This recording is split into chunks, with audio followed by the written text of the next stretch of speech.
जी हाँ दोस्तों, नमस्कार। आप देख रहे हैं सारना एजुकेशनल चैनल और आप सभी का सारना एजुकेशनल चैनल पर स्वागत है।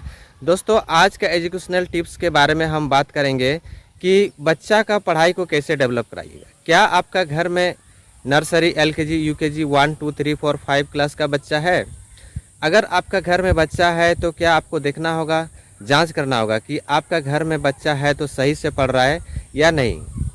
तो दोस्तों, अगर सही नहीं पढ़ रहा है तो आपको चेक करना ज़रूरी है कि मेरा बच्चा सही पढ़ रहा है या नहीं पढ़ रहा है। क्योंकि कभी कभी बच्चा क्या होता है कि वो अंडरस्टैंडिंग कैपेसिटी कम होने के वजह से या क्लास के बाद उसको रिवाइज नहीं करने से, क्लास में नहीं समझ रहा है टॉपिक, उसको लेकर जो है ना काफ़ी चिंतित रहता है और आगे पढ़ाई को डेवलप नहीं कर पाता, यानी कि आगे पढ़ाई नहीं कर पाता है। तो ऐसे बच्चा का माइंड जो है कन्वर्ट होने लगता है, ऐसे बच्चा का माइंड डाइवर्ट होने लगता है और उसका धीरे धीरे धीरे धीरे पढ़ाई में इंटरेस्ट कम हो जाता है। तो क्लास करने के बाद आपको चेक करना होगा उसका डायरी, उसका कॉपी। तो क्लास वर्क करने के बाद आपको चेक करना होगा कि उसमें क्या लिखा गया है, क्या पढ़ाया गया है। उसके बाद अगर आपके पास ट्यूटर है, होम ट्यूटर, जो जहां आप बच्चा को ट्यूशन देते हैं, तो उसके द्वारा आपको ये बताना है कि ये बच्चा का मेरा कमजोरी है, ये नहीं सक रहा है, इसका क्लियरेंस करना है। साइंस पोर्शन हो, चाहे मैथ पोर्शन हो या फिर इंग्लिश पोर्शन है, उस पोर्शन को उसको क्लियर करवाना है। दूसरी बात, अगर आप घर में खुद ट्यूटर हैं, as a parents, uncle, as a guardian या कुछ भी हो, भैया है, तो आपको खुद उस चीज़ को पकड़कर आपके साथ उसको बैठाना है और उसको समझाना है, प्यार से समझाना है। क्योंकि बच्चा को अगर हम पीटेंगे, बच्चा को अगर हम डराएंगे तो वो नहीं बताएगा।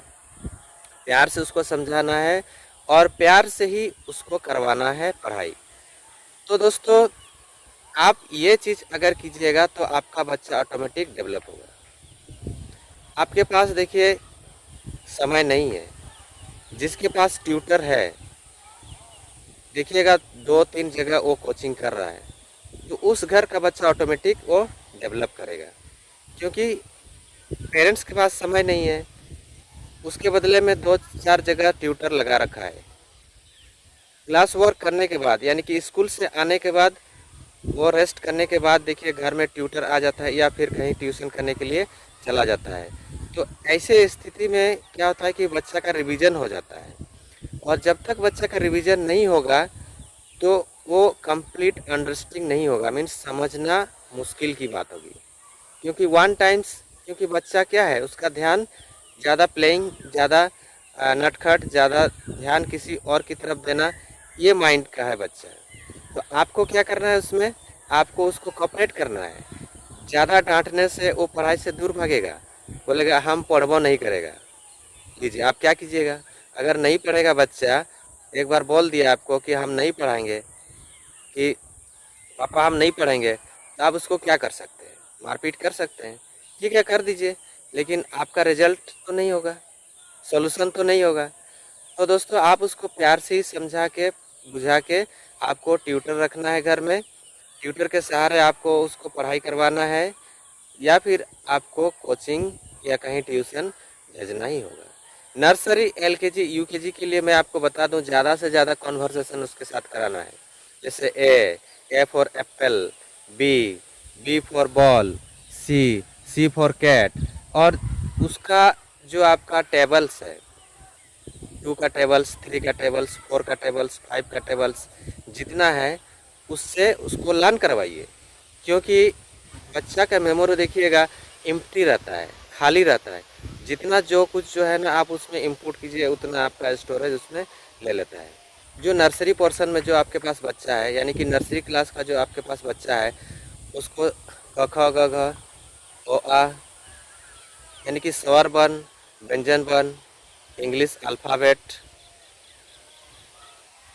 1 टू लेकर 100 तक काउंटिंग, 1 से लेकर 20 तक स्पेलिंग, टेबल 2, 3, 4, 5, आप उसे लर्न कराइए, वो इजीली 100% लर्न करेगा।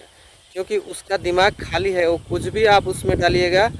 जैसे आप 132 GB या 500 GB का आपके पास मेमोरी खाली रहता है, या कोई कंप्यूटर से कोई फाइल ट्रांसफ़र कीजिएगा तो देखिए एकदम आराम से जो है ना, एकदम सटासट ट्रांसफ़र हो जाता है। तो उसी तरह बच्चा का माइंड जो है ना, बिल्कुल खाली है। अब जैसे उसमें भरना है ये आपकी काम है, आप कैसे भरिएगा, चाहे अपने द्वारा या फिर ट्यूटर के द्वारा। तो दोस्तों आज की वीडियो में इतना ही।